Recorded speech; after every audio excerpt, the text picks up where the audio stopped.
प्रधानमंत्री नरेंद्र मोदी ने एक आपातकालीन बैठक बुलाई है। अचानक से अपने सारे मंत्रियों को इकट्ठा होने के लिए कह दिया। सब के सब मोदी जी के सामने कुर्सी डालकर बैठे हैं। मोदी सामने बैठे हैं कुर्सी डालकर, आमने सामने से बात हो रही है, सवाल जवाब हो रहे हैं, चर्चाएं हो रही है। सवाल यह है कि आखिर इस बैठक में चर्चा क्या हुई, किस बारे में बात हुई। उम्मीद है लोगों को कि हो सकता है छात्रों के भविष्य के बारे में कोई चर्चा हो, क्योंकि नीट एग्जाम होने के तुरंत बाद ये बैठक हो रही है। हो सकता है प्रधानमंत्री नरेंद्र मोदी ने अपने नेताओं से किसी बारे में कोई सवाल जवाब किए हो। देश के तमाम युवाओं को इसी तरीके की उम्मीदें थी, लेकिन इस बैठक के सामने आने के बाद जो बातें निकल करके सामने आई हैं वो हैरान कर देने वाली। कुछ ऐसी बातें सामने आई हैं जो बता रही है कि इस देश में कुछ बहुत बड़ा होने वाला है, बहुत बड़ा फैसला जनता ले सकती है। दूसरी तरफ धर्मेंद्र प्रधान तमाम मीडिया चैनल्स पे बैठ बैठ कर क्या गुल खिला रहे हैं वो भी हम आपको बताएंगे।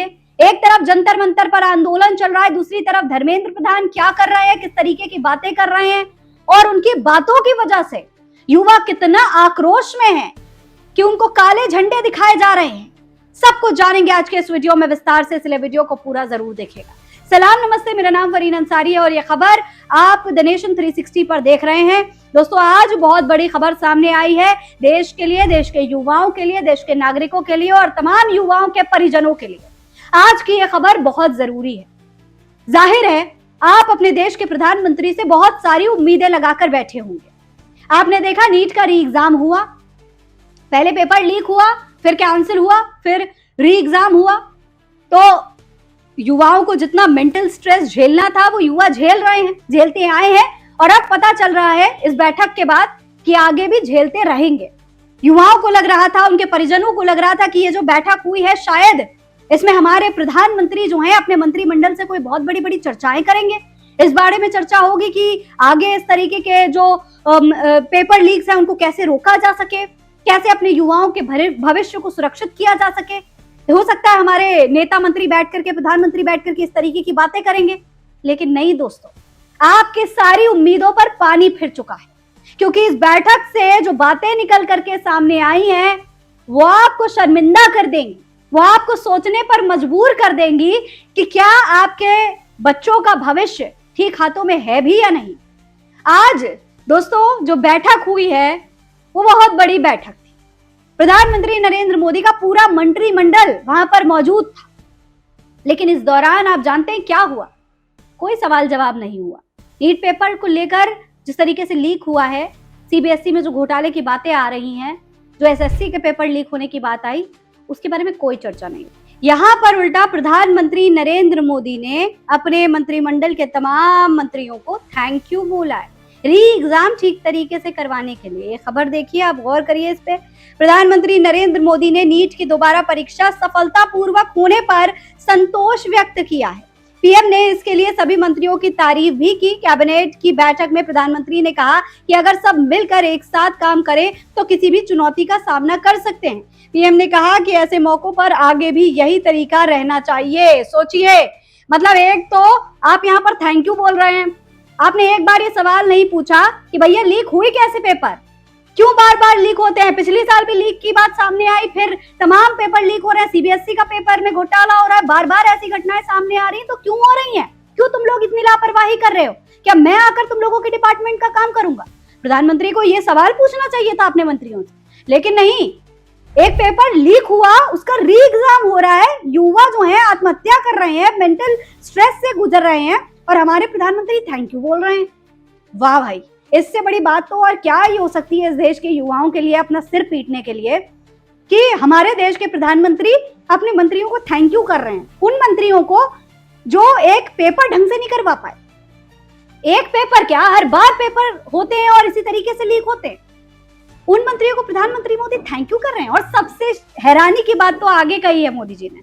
मोदी जी कहते हैं कि ऐसे मौकों पर आगे भी यही तरीका रहना चाहिए। ऐसे मौकों पर आगे भी यही तरीका रहना चाहिए मतलब क्या है प्रधानमंत्री का? मतलब आगे भी ऐसे मौके आएंगे क्या? आगे भी पेपर लीक होने वाले हैं क्या? लोग यही सवाल पूछ रहे हैं कि भाई आपको तो इस पर सख्त एक्शन लेना चाहिए थे, सख्त नियम कानून बनाए जाने चाहिए थे। लेकिन यहाँ पर प्रधानमंत्री नरेंद्र मोदी अपने नेताओं की तारीफ करते दिखाई दे रहे हैं। देखिए खबर में आगे बताया गया है कि केंद्रीय कैबिनेट की बैठक में नीट की एग्जाम को लेकर चर्चा हुई। इस दौरान पीएम मोदी ने बिना बाधा के पवित्रता के साथ दोबारा नीट परीक्षा संपन्न होने पर सामूहिक प्रयास की प्रशंसा की। पीएम मोदी ने कहा कि परीक्षा के आयोजन में होल ऑफ गवर्नमेंट अप्रोच स्पष्ट तौर पर दिखी। उन्होंने कहा कि ऐसे मौकों पर आगे भी यही तरीका रहना चाहिए। पीएम मोदी ने कैबिनेट बैठक में मंत्रियों की तारीफ भी की। उन्होंने कहा कि अगर सब मिलकर एक साथ काम करते हैं तो किसी भी चुनौती का सामना किया जा सकता है। इससे पहले शिक्षा मंत्री धर्मेंद्र प्रधान ने नीट की दोबारा परीक्षा से संबंधित जानकारी कैबिनेट में शेयर की थी। उन्होंने बताया था कि कैसे अलग अलग मंत्रालयों, राज्य सरकारों और विभागों ने मिलकर काम किया है। मतलब पहले पेपर लीक हुआ, उस पर कोई किसी ने जवाबदेही नहीं थी, किसी ने कोई सवाल नहीं पूछा, किसी ने कुछ जवाब नहीं दिया, कोई इस्तीफा देने को तक तैयार नहीं था। और अब जब री एग्जाम हो गया है तो सबके सब तारीफें कर रहे हैं, एक दूसरे की तारीफें की जा रही हैं, एक दूसरे की प्रशंसा की जा रही है। मिल बांट कर काम करेंगे तो सब अच्छा हो जाएगा, सब कुछ बढ़िया है, सब कुछ चंगा है, इस तरीके की बातें दिखाने की कोशिश की जा रही है। और गोदी मीडिया भी यही दिखा रहा है। हद होती है मतलब बेशर्मी की। इस तरीके की चीजें पूरे देश में दोस्तों चल रही है लगातार। आप सोचिए, धर्मेंद्र प्रधान के इस्तीफे की मांग कितने दिनों से चल रही है। लगातार युवा जो है, कॉकरोच जनता पार्टी जो है, वो आंदोलन कर रही है जंतर मंतर पर बैठकर, लेकिन धर्मेंद्र प्रधान इस्तीफा देने को तैयार नहीं है। उल्टा मीडिया चैनल्स में जाकर इंटरव्यू दे रहे हैं। कभी युवाओं को आतंकी कह रहे हैं, जो आंदोलन कर रहे हैं बच्चे उनको आतंकी कह रहे हैं। युवा अपनी आत्महत्या कर रहे हैं, स्ट्रेस में आकर के पेपर लीक होने की वजह से सुसाइड तक अटेम्प्ट कर रहे हैं, लेकिन दूसरी तरफ हमारे शिक्षा मंत्री उनको आतंकवादी कहते हैं। सिर्फ इतना ही नहीं, शिक्षा मंत्री ने एक इंटरव्यू में जाकर दोस्तों ये तक कह दिया कि जब उनसे पूछा गया कि भाई चलिए इस बार पेपर लीक हो गया, अब अगली बार आप ऐसा क्या कर रहे हैं कि पेपर लीक ना हो। इस पर धर्मेंद्र प्रधान कहते हैं कि ऐसे तो मर्डर के लिए भी, मतलब सोचिए, मर्डर से, हत्या की घटनाओं से इस पेपर लीक की जो घटनाएं हैं उसकी तुलना कर रहे हैं। हमारे शिक्षा मंत्री कहते हैं ऐसे तो मर्डर भी हो जाता है, मर्डर के लिए भी इतनी बड़ी बड़ी धाराएं हैं, फिर भी मर्डर हो जाते हैं ना, तो हम नीट पेपर लीक को रोक नहीं सकते। इस तरीके की बातें जो है धर्मेंद्र प्रधान कह रहे हैं, तो देश का युवा उनसे क्या उम्मीद करेगा, देश का युवा क्या कहेगा। देखिए, अपने बयान में पेपर लीक की घटनाओं की तुलना हत्या से करते हुए उन्होंने कहा था कि कड़े कानून होने के बावजूद जैसे हत्या जैसी घटनाएं नहीं रुकती, उसी तरीके से पेपर लीक को पूरी तरह समाप्त नहीं किया जा सकता। यानी साफ साफ मुकर रहे हैं कि हम कंट्रोल नहीं कर सकते, ये सब हमारे बस की बात नहीं है। तो भाई जब युवा आंदोलन कर रहे हैं, युवा जब रेजिग्नेशन मांग रहे हैं तो क्यों नहीं देते, जब बस की बात नहीं है तो क्यों नहीं पद त्याग देते। ये तमाम बातें इस वक्त लगातार निकल करके सामने आ रही। दूसरी तरफ आम आदमी पार्टी ने भी इस पूरे मामले पर एक ट्वीट किया है। लिखा है, धर्मेंद्र प्रधान छात्रों की मौत की सचमुच नैतिक जिम्मेदारी लेते हैं तो पद से इस्तीफा दें। धर्मेंद्र प्रधान का एक वीडियो शेयर किया गया है जिसमें वो कह रहे हैं कि जो छात्रों ने आत्महत्या की है उनके लिए बहुत दुखी है और ये हमारी जिम्मेदारी, हमें पता है कि हमारी गलती से ये हुआ, तो जब आप अपनी गलती मान रहे हैं तो पद छोड़ते क्यों नहीं। ये बात लगातार धर्मेंद्र प्रधान से पूछी जा रही है। सिर्फ इतना ही नहीं दोस्तों, चंडीगढ़ में आज धर्मेंद्र प्रधान का भयंकर विरोध हुआ है, उनको काले झंडे दिखाए गए हैं। देखिए, इस ट्वीट में जो है दावा किया गया है, विनोद ने लिखा है, चंडीगढ़ में शिक्षा मंत्री धर्मेंद्र प्रधान को एनएसयूआई कार्यकर्ताओं ने काले झंडे दिखाकर विरोध दर्ज कराया। देश भर में लगातार हो रहे पेपर लीक, शिक्षा व्यवस्था की बदहाली और युवाओं के साथ हो रहे अन्याय के खिलाफ छात्रों और युवाओं का गुस्सा सड़कों पर दिखाई दे रहा है। आप देख सकते हैं कितनी बड़ी संख्या में ये तमाम कार्यकर्ता जो है एनएसयूआई के, वो धर्मेंद्र प्रधान के विरोध प्रदर्शन करते हुए दिखाई दे रहे हैं। कांग्रेस ने भी ट्वीट किया है, लिखा है कि मोदी सरकार के 10 साल में करीब 90 पेपर लीक हुए हैं, करोड़ों बच्चों का भविष्य अंधकार में झोंक दिया गया। नरेंद्र मोदी परीक्षा पे चर्चा कर बच्चों को बताते हैं कि परीक्षा कैसे देनी है, लेकिन अपने मंत्रियों को नहीं समझाते परीक्षा करानी कैसे है। हमारी मांग है कि शिक्षा मंत्री धर्मेंद्र प्रधान तुरंत इस्तीफा दे। देश की ध्वस्त शिक्षा व्यवस्था पर पवन खेरा ने ये जो प्रेस कॉन्फ्रेंस है वो की है। आप सुन सकते हैं क्या कह रहे हैं पवन खेरा। ये काम है शिक्षा मंत्री का। 10 साल में 90 पेपर लीक्स हुए हैं, 6 से 7 करोड़ बच्चों का भविष्य अंधेरे में डाल दिया। 10 साल में 90 पेपर। सिर्फ इतना ही नहीं दोस्तों, नेता प्रतिपक्ष राहुल गांधी ने भी इस पूरे मामले पर ट्वीट किया है। वो क्या लिख रहे हैं देखिए, लिखा है, सत्ता के अहंकार में डूबी मोदी सरकार अब इस मुकाम पर पहुंच चुकी है कि अपने अधिकारों, निष्पक्ष परीक्षाओं और सुरक्षित भविष्य की मांग करने वाले छात्रों को ही शिक्षा मंत्री आतंकवादी कह रहे हैं। जरा सोचिए, जिसकी नाकामी से इतने पेपर लीक हुए, जिसके राज में 20 बच्चों ने जान दे दी, जिसने करोड़ों युवाओं का भविष्य अंधेरे में ढकेल दिया, वो आज पीड़ित बच्चों और उनकी आवाज उठाने वालों को दहशतगर्द बता रहे हैं। पर ये कोई नई बात नहीं है। अन्नदाता किसानों को आंदोलन जीवी और परजीवी कहा, सवाल पूछने वाले को एंटी नेशनल कहा और अब युवाओं को दहशतगर्द।